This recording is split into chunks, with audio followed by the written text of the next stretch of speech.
Gabe, welcome. Oh, we're on. You're like, oh. No, it's casual.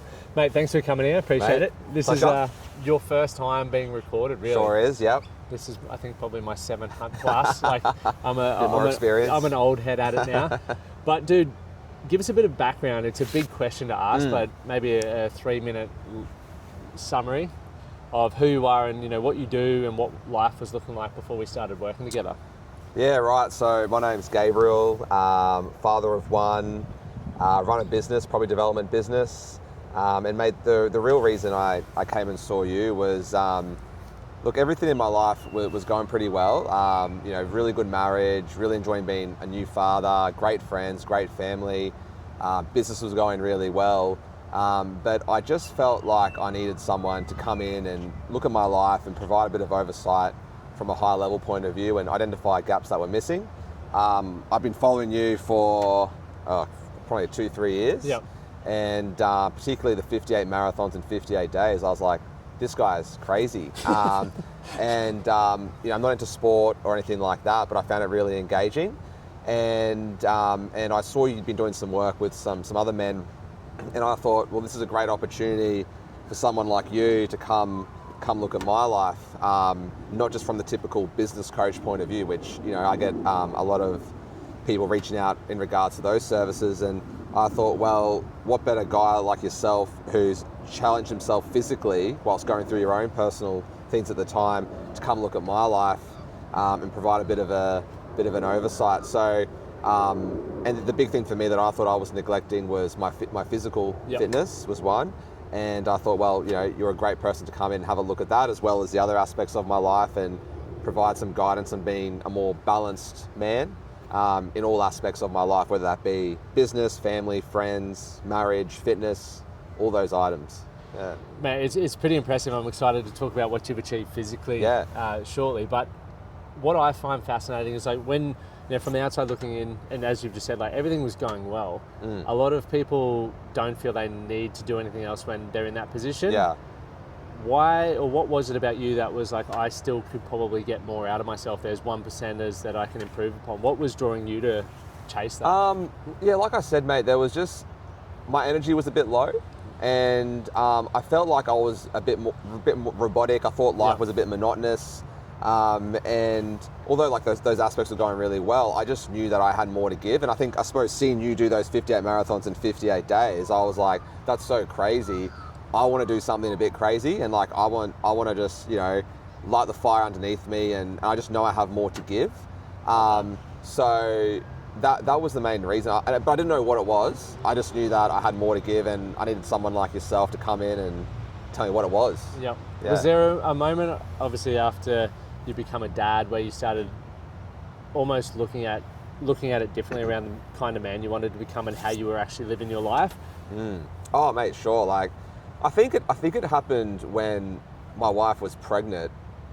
I kind of started thinking about a lot of different things. I thought about my own childhood, and I thought about the man that I want to be as a father. And it completely changed my perspective. And I suppose, you know, in that lead up to actually having a child, there's a lot of thoughts. And then you have the child, and it's the most amazing experience ever. And it completely changes your mindset. So, you know, before having a kid, you know, the big thing for me was I want to be present, as simple as that, for my wife and for my child. But then once you have the child, you go, well, I want to be present, but I also, as he gets older, I want him to look up to me as a man that he wants to be. I want to be a role model, and I want to be looked at as a balanced man. That's the big thing that we talk about is, for me, it was about being well-rounded. I didn't want to be successful in one aspect of my life at the cost of another, which I see a lot of men do. And I've been around a lot of men who'd done that, and that's something that for me, I didn't want to be like that. I wanted to be well-rounded. And I wanted him to be proud of the man that I am, as also my wife to be proud of the man and husband and dad that I am. So, yeah. That's the best. Like, I love hearing that, because it's so true in that we can look at other people, you know, judgment's always going to happen, and you can use it as a bad thing to make ourselves feel inadequate, or you can also use it as a benchmark on where you could strive to be, but also things that you want to improve on or do differently to other people. Because if we just do exactly as others have done, we'll get similar results. And we are in a time now where it is possible to have everything, and we can't get it all at once initially, but we can definitely build towards it. And that's, you know, you've done that really well, and I really admire it, like from the success you're having in your career, and it's obviously a very demanding industry to work in, but you still prioritize your family, you still prioritize your health, and you're always looking at those 1%ers. And I've seen it happen time and time again with blokes where they can just blame or use their career as an excuse around, I'm so busy at the moment, I'll look after my health once I get through this period. Exactly. Yeah. Or I can go into the house and do absolutely fucking nothing because I've been working hard all day. That's my partner's job. Yeah. But you still pick up the slack, and you're always like, well, I'm doing this, but I can also do this better. And I love that. Yeah. Mate, it's always 100%. It's always about trying to give in all aspects of your life. And I think you made me realize that it is possible to do it all. It requires discipline and it requires structure. Yeah. So when we're talking about well-rounded, because work-life balance or well-rounding, people say it, but they maybe don't really understand it. So what does that look like to you currently? Because it's always evolving. But yeah, like to me currently. So obviously, work's a big part of my life. I run a business. So I want to make sure that I'm performing as well as I can in my work life. And I want to structure my work life in a way that I'm still present with my family. So that means, like for me personally, it means, most afternoons I like to finish work 4:30, 5 o'clock and go to the park with my wife and child. That might happen 3 or 4 afternoons a week, which awesome. Which is really great. On that, every Friday morning I do swimming lessons with my child. So that's, from 8 o'clock to 9 o'clock, everyone knows that I'm there. And that's a non-negotiable for me. And then obviously the weekend, I'm very dedicated to seeing my friends, family, and obviously spending time with my child. In terms of fitness, you've really helped me build a structure around that. So I've got 4 or 5 workouts locked in a week that I try and hit as well as I can. Now it's not always going to be the same time every day. I'm very fluid. I have the advantage of running my own business. I can kind of structure things to an extent in my own, how I want. So. But I've got 4 or 5 non-negotiable fitness, meetings with myself, so to say, that I have to hit every week. And also leisure and relaxation. So setting those little breaks throughout the year, trying to go away, once every month, once every 2 months, few overseas trips a year. Really important to reset not only myself but also have that 24-hour time with my family on those trips. Is really important. Those little throughout the year, I think is really important. So, and also time for myself, mate. Like we spoke about it.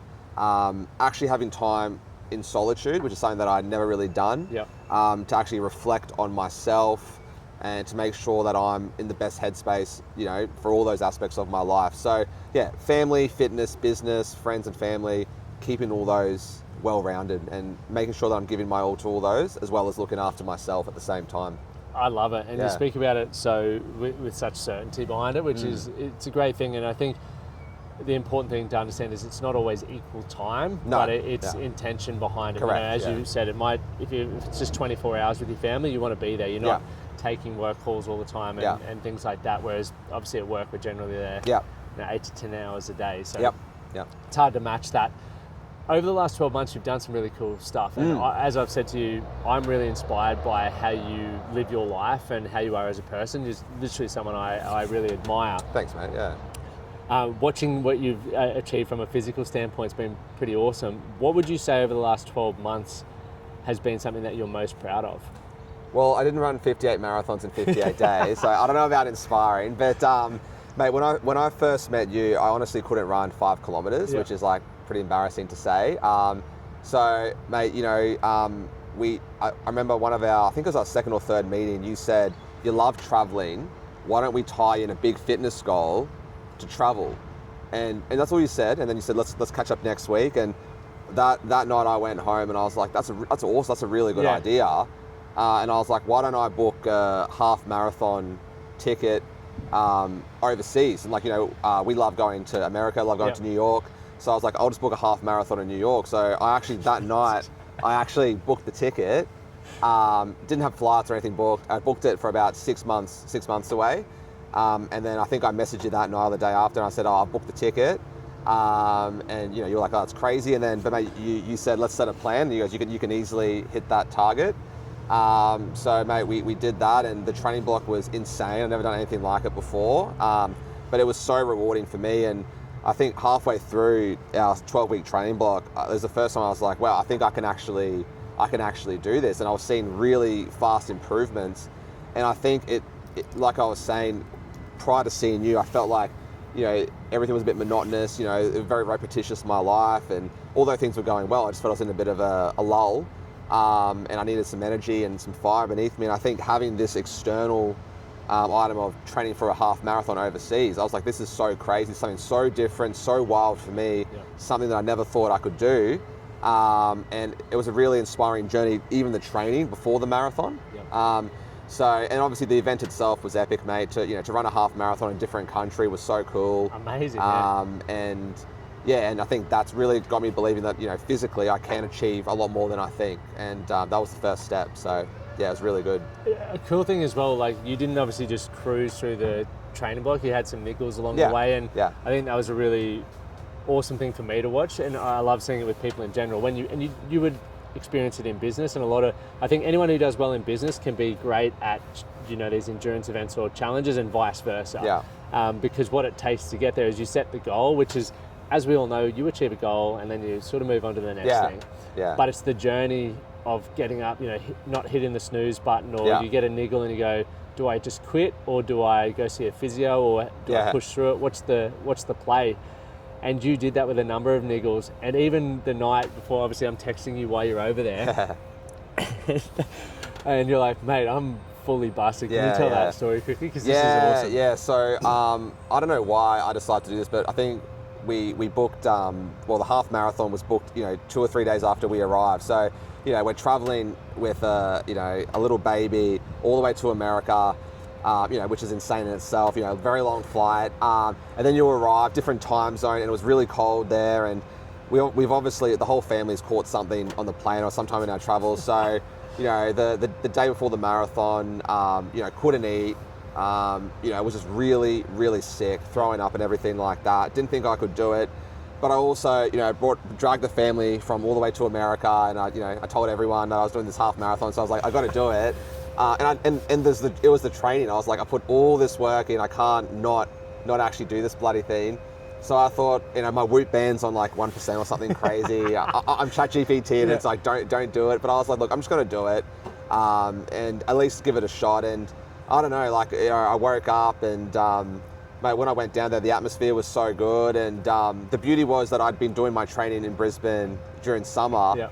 And when I started the race, it was like 3 degrees. So I think training from like, 30 degrees, all the humidity, to go into the States when it was like 3 degrees, it was actually, I think that also saved me. I don't know if I could have done it in Brisbane. So, mate, it was good. I just went and did it, and mate, it was crazy. Like, the atmosphere was awesome. And, since then I've done another one. Obviously I still haven't hit my goal. Like I said to you, this year I want to do a sub 2-hour half marathon, which I know for you could probably walk it in that distance. But so that's something that I still need to hit. So maybe I still got a little bit of time, but it keeps me accountable. And I think that's a big thing that I learned, was these goals keep me accountable. Going to work out and just going, I'll go to the gym and I'm going to work out what I'm going to do. For me, it wasn't working. So now I've got these goals and structure, and enjoying the journey as well. So, Mate, it was mind-blowing to me, because I literally texted you and you sounded like you were dying. And you're like, I don't think I can do it. And then when I woke up, I'm like, how are you feeling? You're like, I've just finished. I was like, what happened in that time where I went to bed and you all of a sudden you did it? And it just once again shows the power of the mind. Like when you have the goal, and because you invested so much in it, I think that's the thing that people underestimate, is when you really put things into the goal. So for you had a number of reasons. Obviously it was international, you told people you'd done it, you'd taken your family, you'd done the whole training block, and the training block in itself had heaps of sacrifices. It's really hard to pull the plug, regardless of how sick you are.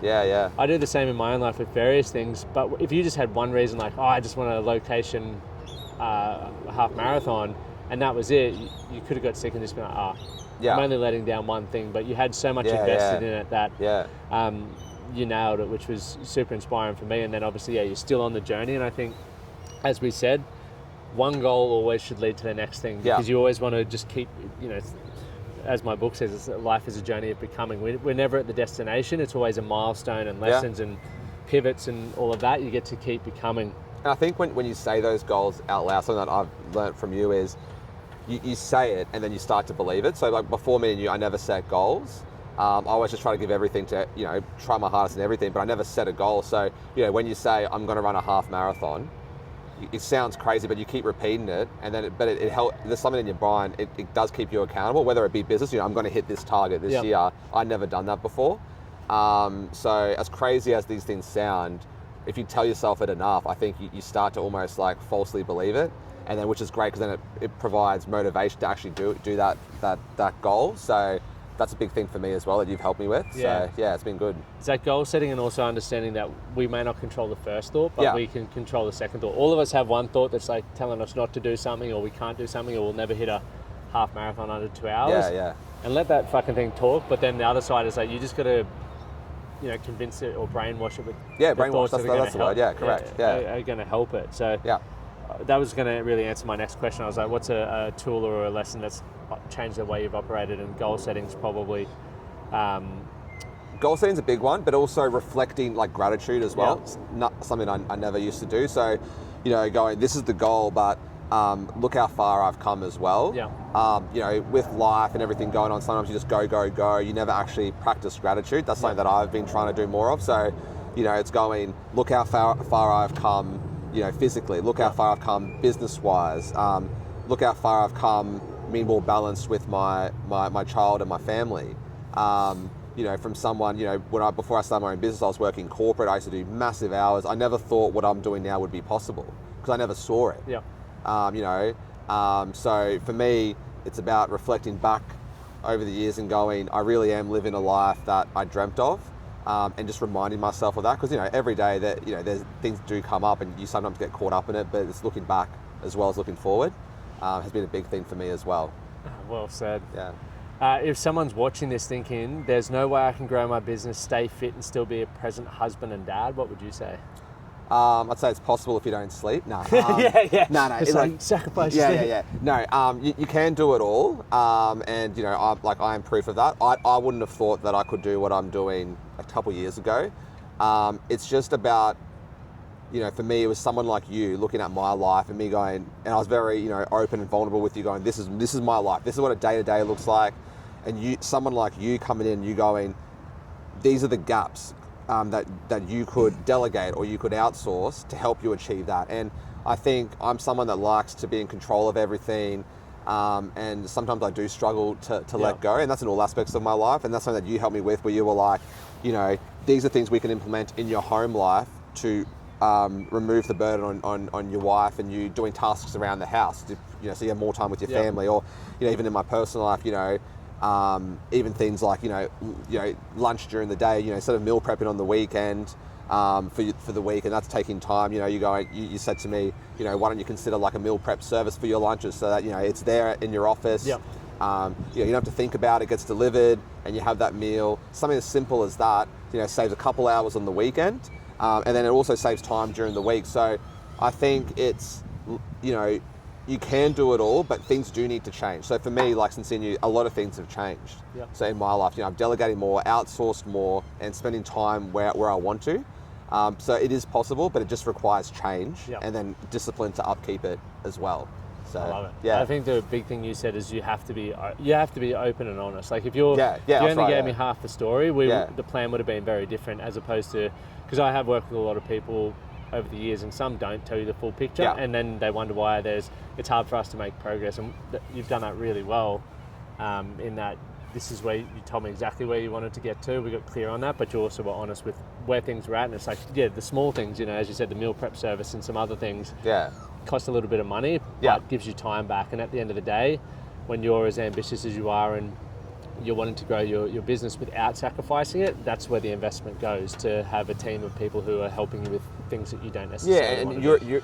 You're a big, you said, you kind of open my eyes saying, you spend your money here, but that time you get back, or that time you get back in the business, you'll make more money anyway. So it's about having that mindset. Even things like sleep, like I never used to have a bedtime, Yeah. right? And even That's so now, odd. with a kid, Yeah. it's all, it can be a bit over the shop, but now it's like, having the Whoop and tracking your sleep, which was so important, which I didn't realize, is it's like going, all right, I did this, I was stressed today, or I did some, physical activity that stressed my body out. I need to go to bed a little bit earlier Yeah. and try and wake up at this time. Now, it's not perfect with a kid, as Yeah. you know, but that's also an element of structure that does help, and it compounds over time. So trying to get good sleep over time is really important. Yep. So even things like that Yep. have been really beneficial. Yeah. Yeah. Well, mate, I learned so much from you, and I'm glad we got to get mic'd up for this. Yep. And there's so much more we could talk about, but you got places to be and things to do. I really appreciate your time, and as I said, I'm truly inspired by how you show up and what you're doing. And I think I always look for good mentors to surround myself with, and you're one of those people, because you're an expert in so many things that I'm not. And this is the biggest thing for people to take away. It's like, when you find good people, you want to make sure you invest time in them, because it's this law, I believe, like law of circulation, where it's like, I'm good at some things, but you're great at other things. Yeah. And collectively we can learn from each other, and that's a important part about building a community. So thanks for giving me your time, mate. And Mate, appreciate it. Families, Thanks for all your help. No, it's been a privilege. Yeah, awesome, mate. Thank you. Thank you. Great.